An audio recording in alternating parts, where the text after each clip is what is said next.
So Mary became pregnant during a Shana Me Uberet. Mary became pregnant during a pregnant year.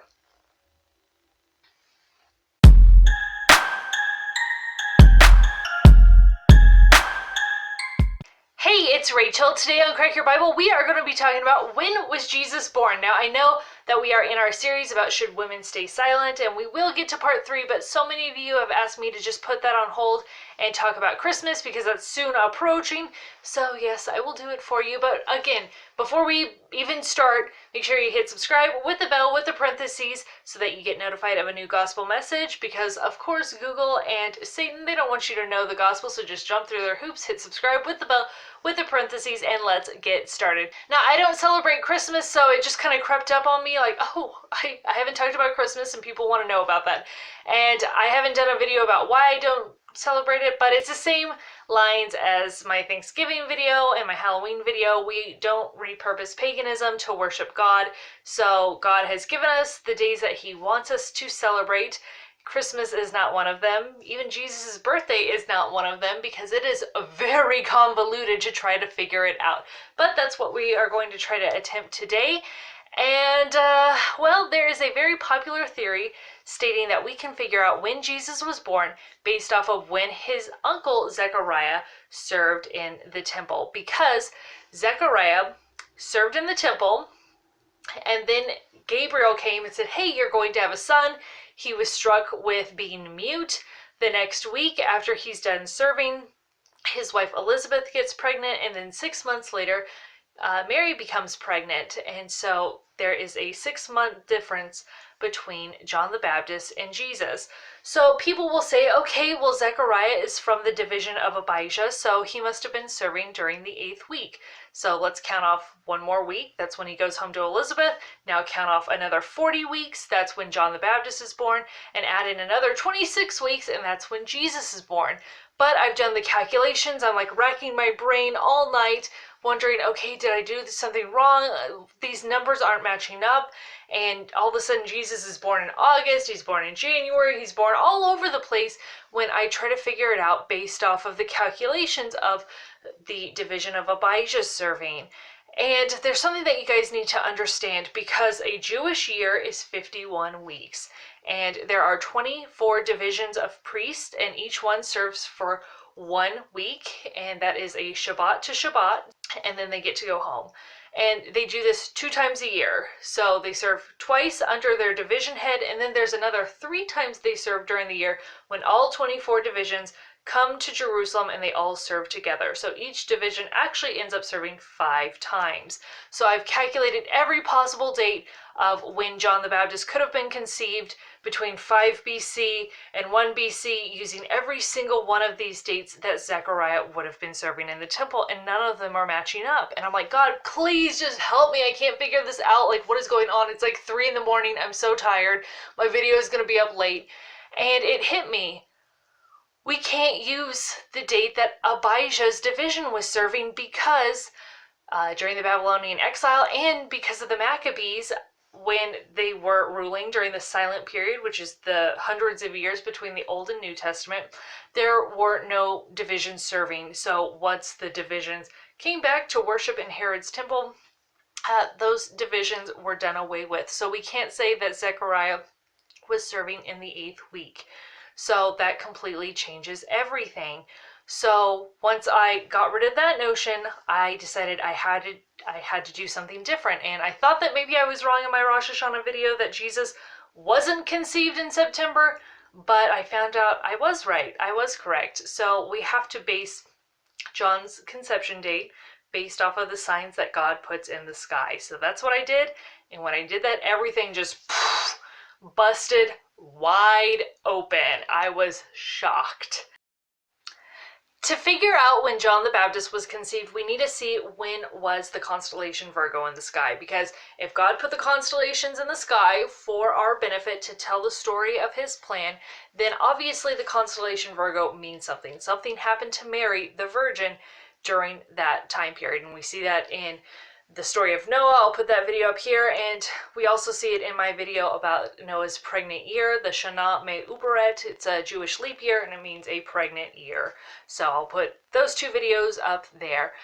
But, okay, let's count back 6 months, which is the equivalent of 26 weeks, from the time that the constellation Virgo is in the sky. The sign for Virgo is between August 23rd and September 22nd. I am a Virgo, so the very last day of Virgo being the sign is going to be Tishri 10. You're going to see that on the next slide. But there's one other constraint that has to also be present for us to figure out the date, and that is the year has to be 3756, and I will tell you why in a little bit, but that is the equivalent of the year 6 BC.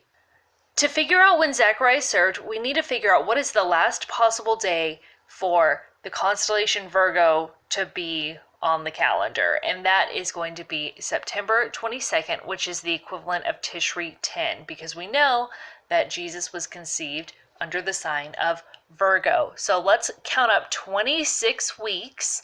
So that's 6 months, because Mary conceived at Elizabeth's 6th month. And let's see when Zechariah served, and that will tell us when John the Baptist was conceived. So if we count up 26 weeks, all of a sudden you're in Nisan, and oh look, there's Passover, and that's the 14th through the 22nd, so he would have been serving at that time. And if John the Baptist was conceived after that, well, it's not the sign of Virgo anymore in the next 6 months. Now we need to go up a week. Okay, could he serve the 7th through the 14th? No, because that would have been back-to-back weeks, and again, in 6 months, it will not be Virgo, it will be Libra. Well, now we need to go up another week, and, well, you have to remember that John has to be home when it falls under the sign of Virgo in 6 months. So he's going to be working during that time. Again, that doesn't work. So we have to go all the way up to Adar 15th through the 23rd to see if there is an available spot where not only will the year be 3756 in 6 months, but it will also be the sign of Virgo. So when does that take place? It takes place right after the week of Adar 15th through the 23rd. That's when Zechariah would have worked. And then Adar 25 through Nisan 5, all of those dates work between having the year 3756 and also falling under the sign of Virgo in the next 6 months. So 6 months from now, it's going to be Virgo, and it's going to be the year 3756.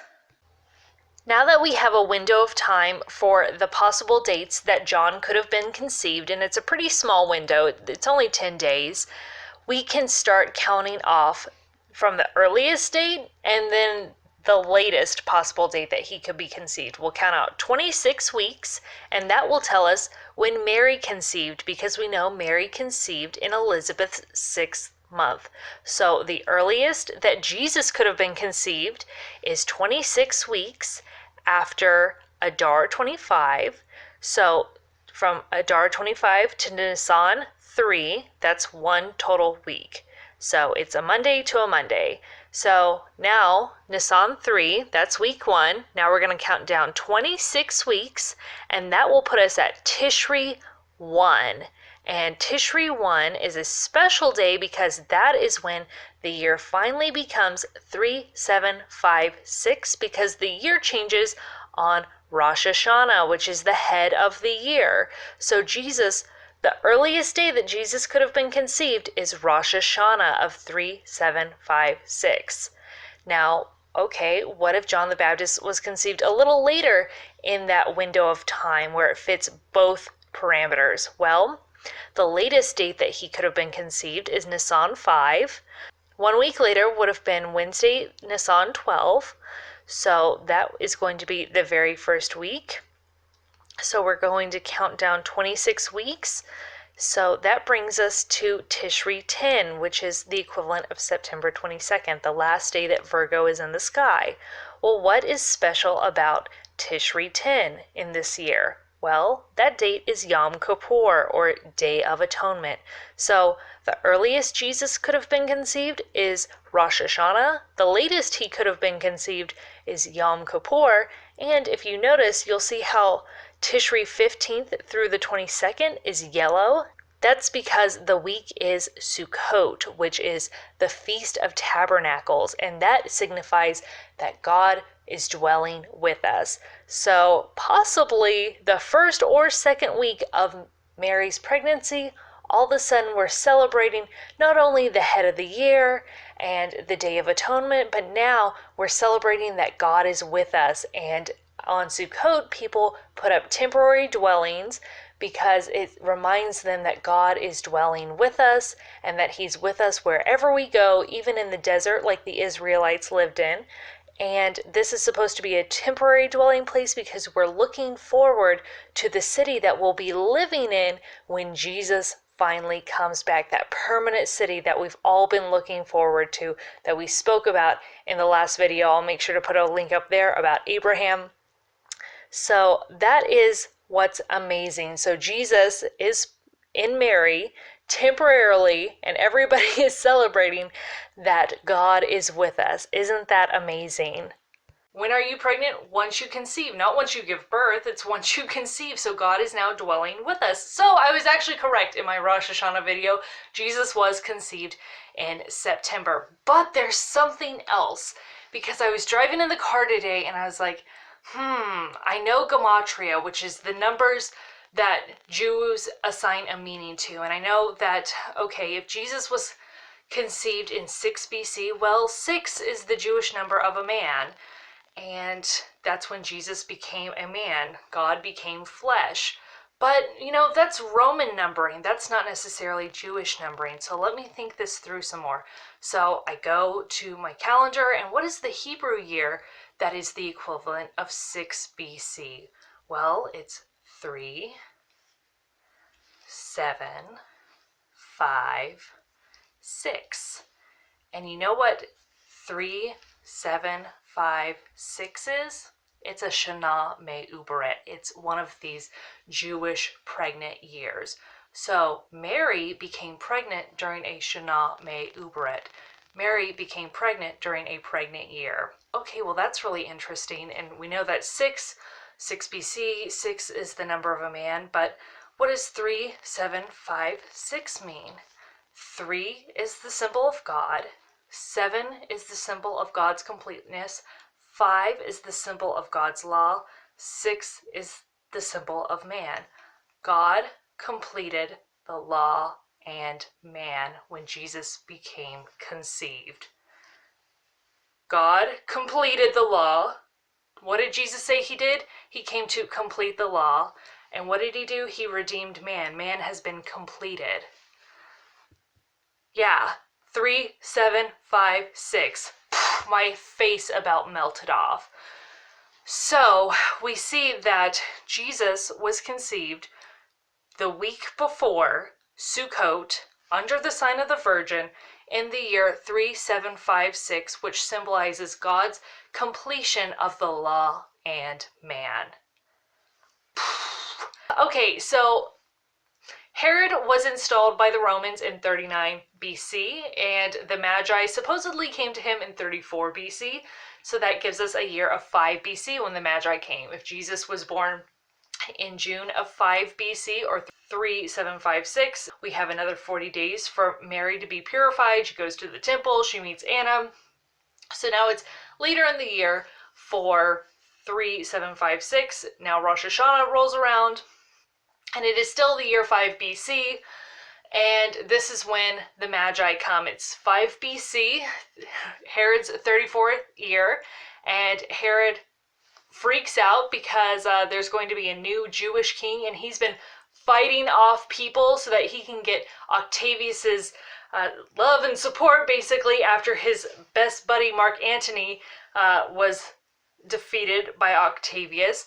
So Herod wants to keep his kingdom, so he is going to kill anybody who stands in his way. So that had to have happened in 5 BC. The Magi came, they gave Jesus gold, frankincense, and myrrh.